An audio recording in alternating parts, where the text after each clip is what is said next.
Os romanos destruíram o segundo templo de Jerusalém e testemunharam com seus próprios olhos tesouros inigualáveis.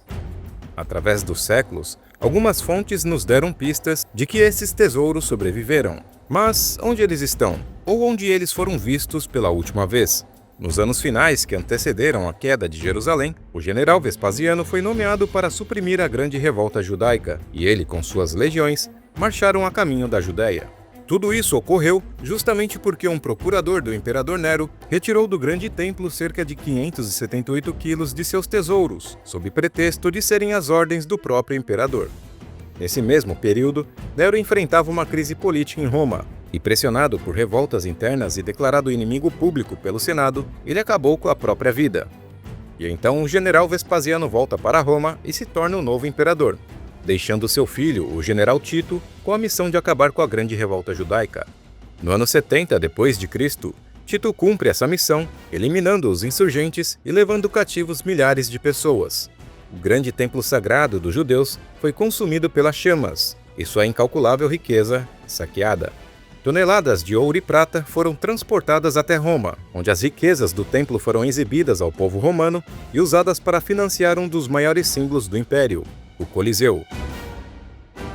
Mas por onde andou esse tesouro e onde ele foi visto pela última vez? Essa não foi a primeira vez que o grande templo de Israel foi saqueado.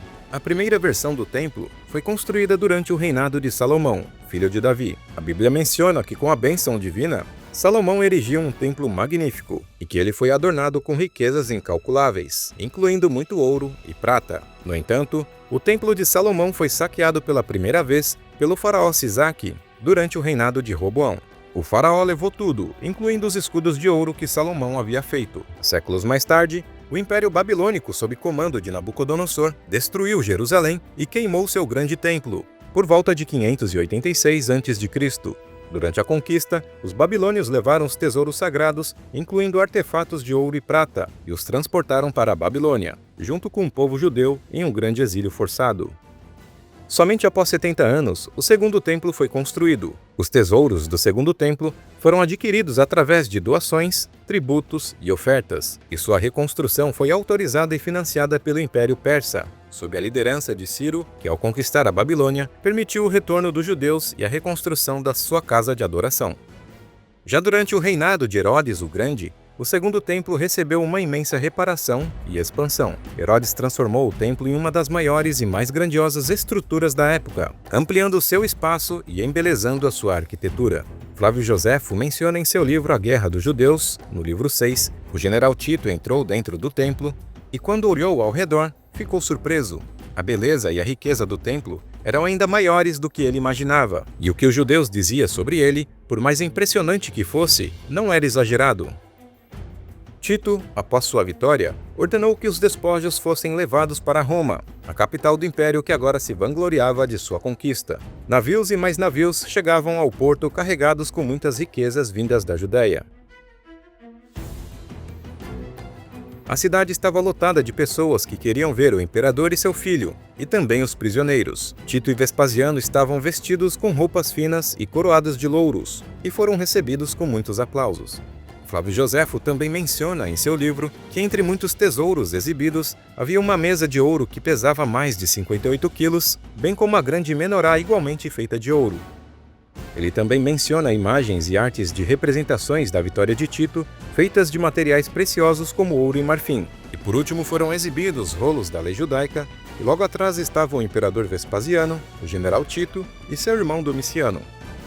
Muitas moedas com a inscrição Judéia Capta foram cunhadas com o próprio ouro e prata saqueados de Jerusalém. Essas moedas comemorativas idealizadas por Vespasiano perduraram durante 25 anos no Império Romano.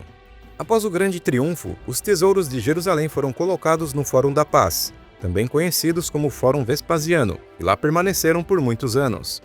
Conforme o tempo passava e as dificuldades de manter o império tão grande surgiam, Roma foi se tornando um alvo cobiçado pelos bárbaros. As histórias de que a capital do império possuía tesouros de toda parte do mundo conhecido, e ainda mais com as fronteiras fragilizadas, deram início às invasões. Em 455 d.C., Genserico e os vândalos, após conquistarem tudo que viam pela frente, partiram para Roma e saquearam a cidade durante 2 semanas inteiras. Dentre muitos tesouros que eles pegaram, estavam os tesouros do segundo templo de Jerusalém, inclusive a menorá de ouro. Após o saque, Genserico transportou todo o tesouro para Cartago, no norte da África, onde eles permaneceram por alguns anos, até a chegada de um dos maiores generais que Roma já viu, Flávio Belisário.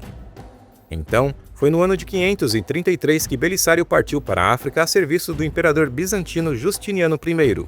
Após a vitória, Belisário entrou na cidade, restaurando o domínio bizantino no norte da África. Ele capturou o rei Guelimero, junto com os tesouros saqueados, incluindo a menorá de ouro do Templo de Jerusalém, e os enviou para Constantinopla. Procópio de Cesareia, um dos principais historiadores do século VI d.C., tem um relato muito intrigante que pode dar algumas pistas sobre esses tesouros. Em um texto ele diz: "Então seguiu todo o tesouro real, que valia uma quantidade extremamente grande, porque Genserico, o rei vândalo, havia saqueado do Palácio Imperial em Roma, como foi declarado em uma parte anterior dessa história." Entre os itens retirados do palácio em Roma estavam os tesouros dos judeus, que Tito, filho de Vespasiano, e os outros trouxeram para Roma após a captura de Jerusalém. Assim, a menorá de ouro e os tesouros do templo foram levados para Constantinopla no ano de 534. Mas Procópio também diz que um judeu avisou que uma maldição cairia sobre Justiniano, o imperador, se o tesouro não fosse devolvido a Jerusalém. Em um texto ele diz: "Quando o imperador Justiniano ouviu as coisas que foram ditas por este homem judeu, ele ficou com medo e, com toda a pressa, enviou todos esses itens sagrados dos judeus para as igrejas cristãs em Jerusalém." Talvez esse judeu tivesse razão sobre a maldição, pois todas as cidades onde esse tesouro ficou foram destruídas. Justiniano então enviou os tesouros do templo para a igreja de Néa, em Jerusalém, que era uma igreja cristã bizantina erguida pelo próprio imperador. A partir de então, os rastros históricos dos tesouros ficam muito mais escassos. E por volta do ano de 614, Jerusalém sofre uma invasão através dos persas, onde eles saqueiam e incendeiam a cidade além de massacrar seus habitantes. Anos depois, durante as guerras romano-persa, o imperador bizantino Heráclio consegue uma grande vitória sobre os persas, porém a única menção sobre alguma relíquia recuperada é a relíquia Vera Cruz, que dizia ser a cruz onde Cristo foi crucificado.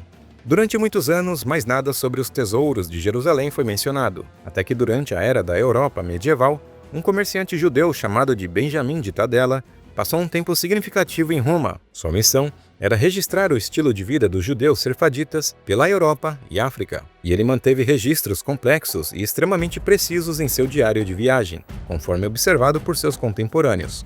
E Tudela escreveu algo muito curioso quando esteve em Roma. Ele disse: "Roma é a cabeça dos reinos da cristandade, e lá vivem cerca de 200 famílias de judeus, que são respeitados e que não pagam impostos a ninguém. E em Roma existe a caverna onde Tito, filho de Vespasiano, armazenou os vasos do templo que ele trouxe de Jerusalém."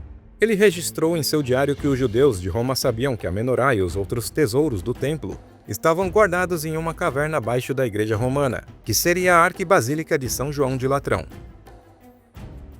Durante os anos 90 e 2000, algumas autoridades religiosas de Israel fizeram inúmeras tentativas de perguntar ao Papa se o Vaticano por acaso estaria em posse de algumas menorás ou qualquer outro artefato do antigo templo, e até mesmo enviaram equipes para vasculharem, mas voltaram de mãos vazias. Os romanos os exibiram com orgulho. Os bárbaros os saquearam. Os bizantinos os temeram. Mas será que os tesouros do templo foram realmente perdidos? Ou foram apenas escondidos pelos que entenderam seu valor além do ouro?